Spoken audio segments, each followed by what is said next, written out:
Halo semuanya, kembali lagi bersama saya Madianto. Kali ini kita akan membahas tentang tabungan dan investasi yang aman di masa resesi.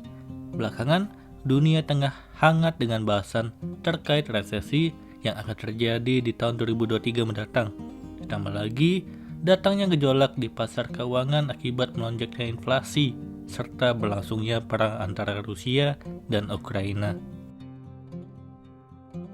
Lantas apakah sebenarnya yang dimaksud dengan resesi tersebut dan bagaimana caranya untuk mengantisipasinya? Selain itu, jenis investasi apakah yang tetap bisa menghasilkan cuan di tengah bayang-bayang resesi yang menakutkan? Mari simak ulasan berikut ini. Apa sih resesi? Secara umum, dikatakan resesi ketika dalam 2 kuartal secara beruntun kondisi ekonomi mengalami pertumbuhan yang negatif. Hal ini menyebabkan berbagai kondisi yang kurang baik dalam perekonomian, seperti memicu PHK besar-besaran, lonjakan harga-harga bahan pokok hingga nilai tukar mata uang yang melemah. Di tahun 2020 silam, dunia pernah mengalami yang namanya resesi yang diakibatkan oleh pandemi COVID-19, di mana mobilitas dan aktivitas miliaran manusia menjadi terganggu karena kegiatan sangat dibatasi. Tanpa adanya mobilitas dan aktivitas manusia, akibatnya roda perekonomian pun menjadi mandek alias tidak bergerak. Meskipun dunia tengah dihantui oleh resesi kedua yang terjadi dalam 2 tahun terakhir, diperkirakan dampaknya di Indonesia tidak akan terlalu parah sebagaimana yang telah terjadi di tahun 1998 maupun 2020 silam.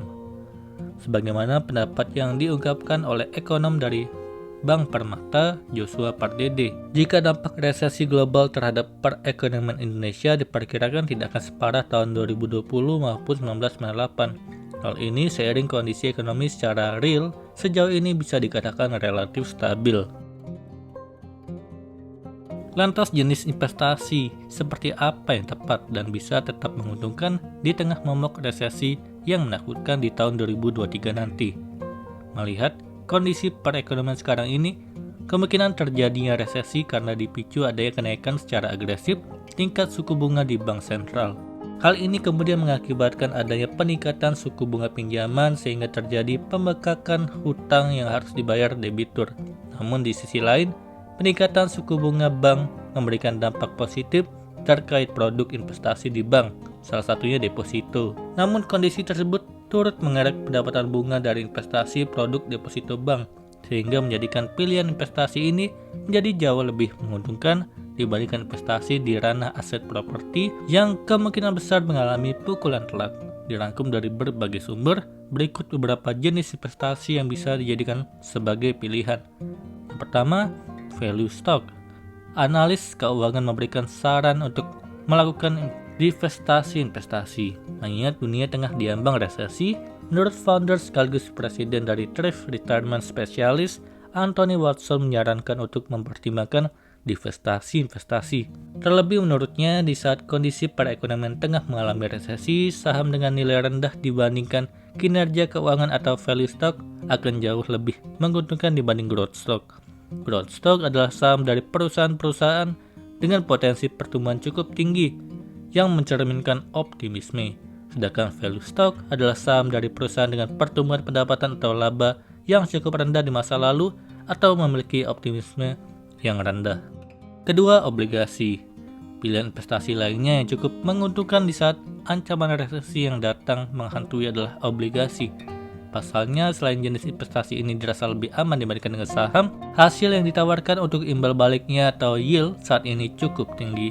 Hal ini dipengaruhi oleh adanya kenaikan tingkat suku bunga bank sentral sehingga membuat yield untuk aset obligasi cenderung mengalami peningkatan signifikan. Hal ini tentu akan memberikan banyak keuntungan, terlebih obligasi termasuk aset investasi yang lebih aman dibandingkan dengan saham.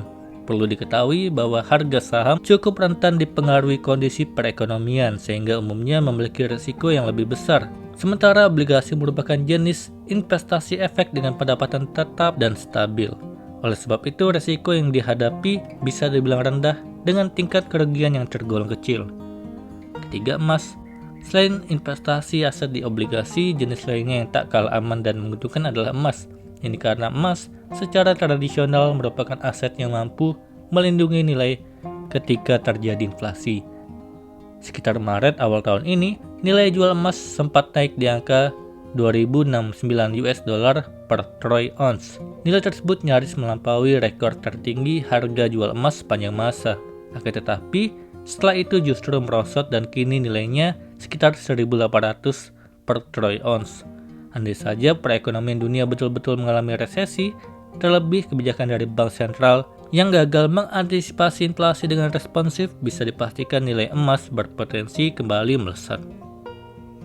Ketika resesi benar-benar terjadi, saham-saham dengan fundamental yang baik bisa jadi pilihan yang tepat. Jadi pastikan untuk mempelajari jenis investasi yang tepat sebelum memutuskan pilihan. Semoga ini bermanfaat. Sekian dan terima kasih.